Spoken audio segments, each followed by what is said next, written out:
40 anys, noia no, però m'agrada fer-ho així. Una noia que té 2 fills, que és dissenyadora, que també és artista, que vol un món millor, que vol que no ens carreguem el planeta, que le explotó la cabeza, que creen en l'amor i que és una mica reivindicativa també i no té memòria. L'Ariadna no té memòria.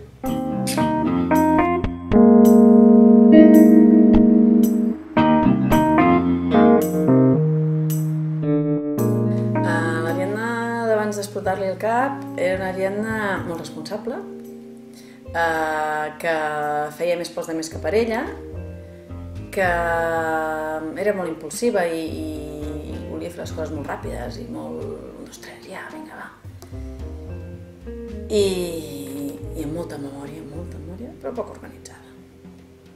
I no sé, la gent que em coneix ara diuen que soc molt més dolça ara. Jo estava donant de mamar al meu segon fill, el Boi, que tenia 1 meset i mig de vida, i vaig tossir i vaig notar un mal horrorós i em vaig posar a vomitar i fins l'endemà no em van portar a l'hospital perquè la meva parella en aquell moment pensava que tenia migranya i ja està. I clar, vaig arribar a l'hospital i allà em van dir que se m'havia trencat una vena, que s'havien d'operar i em van fer 4 operacions. De les 3 primeres no les recordo, només recordo l'última, però sí que recordo que l'última quan entrava deia no vull, deixeu-me així perquè em va fer molt mal l'anterior, o sigui, no recordo l'anterior però recordo el mal. I clar, no et poden anestesiar quan t'operen el cervell, és el que hi ha. Com que jo no parava, el cervell em va dir te voy a parar. Em va parar i llavors com que era molt llest el meu cervell, doncs va dir mira, escolta, si jo et paro i només et faig un susto, tu seguiràs, però si t'incapacito, per huevos hauràs de canviar de vida. I és el que m'ha passat, que he hagut de canviar de vida. Jo no sabia demanar les coses, llavors ara ho he de demanar per fer qualsevol cosa, he de demanar que m'ajudi, he de demanar molta ajuda. Em costava molt perquè entre un pèl orgullosa, un pèl que m'han fet sempre espavilar-me jo sola, ara he de demanar per qualsevol cosa, he de demanar ajuda perquè tinc 10 segons de memòria. La memòria té 4 fases. La primera em sembla que era... Jo ho tinc apuntat en algun lloc, però no me'n recordo, no ho tinc apuntat. Aquesta és la meva paraula, no me'n recordo sempre. La memòria. Em sembla que és escoltar, emmagatzemar, memoritzar i després recuperar-ho quan ho necessites. Aquí és on fallo jo. O sigui que jo al principi no podia ni gravar, ara sí que ja vaig gravant coses, però si tu em preguntes alguna cosa, de que m'han explicat alguna cosa, pot ser que no me'n recordi. Però en canvi una conversa del cap d'uns dies, aquesta idea, el que m'han dit sí que em pot venir al cap. I a més també, per exemple, jo sempre poso l'exemple de... Quan a mi ha passat un dia, per mi ha passat una setmana. O sigui, perquè vegis la memòria, just fa una setmana, o si jo et pregunto, per exemple, què vas fer el 19 d'abril de l'any passat? Puta idea. Però en canvi si et dic, què vas fer al casament de tu hermano? Què vas menjar, amb qui vas parlar? Això sí que te'n recordes com anava vestida la gent, perquè és un event xulo, guai. Llavors, si la meva vida és xula i guai, me'n puc recordar. Si és rutinària i un conyazo, no visc, perquè no ho puc memoritzar. M'expliquen coses. I també m'he donat compte també que els sentiments els puc memoritzar molt fàcilment. Si m'expliques com funciona un programa, no me'n recordaré l'endemà. Però si tu m'expliques la teva vida, no me'n recordaré, perquè són sentiments. Els sentiments... Sí, Cosina o mi negra? Cosina. Estava dient les paraules. Venga. Quería decir algo que no recuerdo qué era. Que se queda ser per venir, no? Gràcies, Núria. Intenteu comunicar-vos al màxim, fer contactes al màxim, que siguin contactes normals.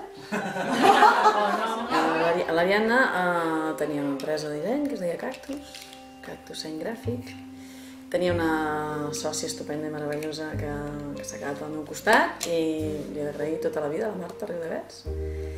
Jo no puc treballar ara. Ho he intentat moltes vegades. M'han donat el carnet de discapacitada. Jo sempre dic que estic jubilada perquè discapacitada és feio.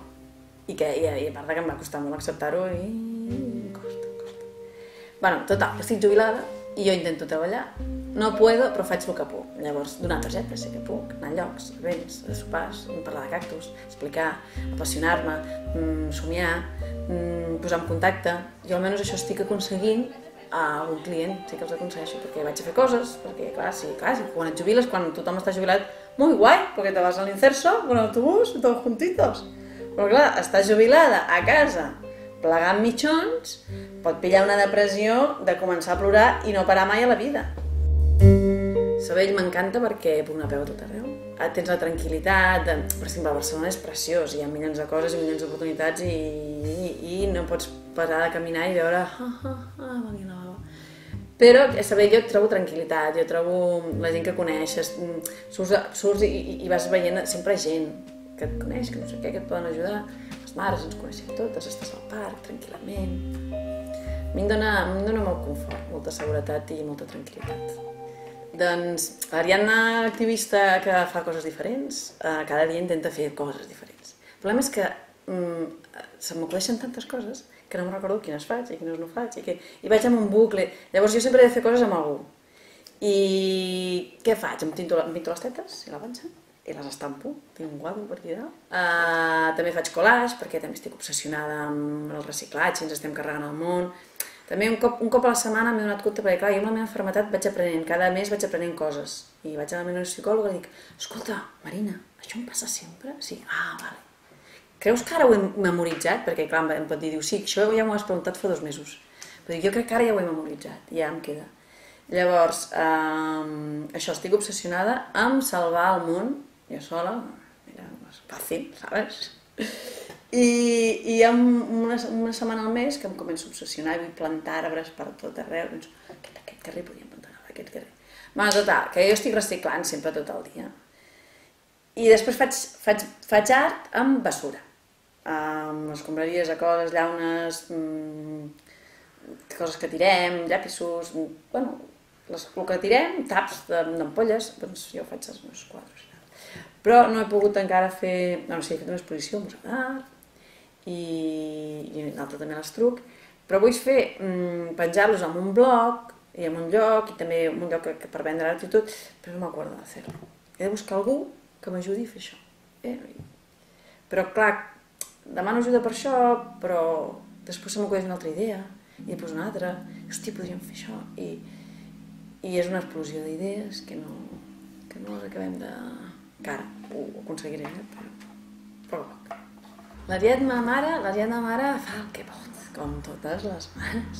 L'Ariadna mare va tindre molta sort de trobar una doula, és una dona que acompanya en l'embaràs, el part i el postpart, i que et diuen, què vol dir que t'acompanya? Que fa que tu sàpigues el que tu vols, perquè ni escoltis la tele, ni escoltis els teus pares, ni la pressió social, ni el que has cregut, ni res, el que tu sents. Això costa molt, sembla una frase molt rara, però costa molt. Llavors jo me'n recordo que jo era al principi, quan m'estava embarassada del Roc, jo vaig dir, jo soy Estivill, sí. El primer dia que el Roc va plorar vaig dir, Estivill se puede ir a la mierda. I ja està, i aquí es va acabar Estivill. Els meus nens tenen 4 i 5 anys i dormim els 3 junts. Estem bé, ells també, tothom em critica, me la suda, dormimos todos bien. Em costa molt perquè, clar, amb la meva maternitat em costa moltíssim i a l'estar separada, doncs... Però, bueno, querer és poder i si ets mare, doncs la força surt de tot arreu perquè no és per tu, és per ells. Ai, que posa el gos, no vas a no parlar. Oh, que xulo!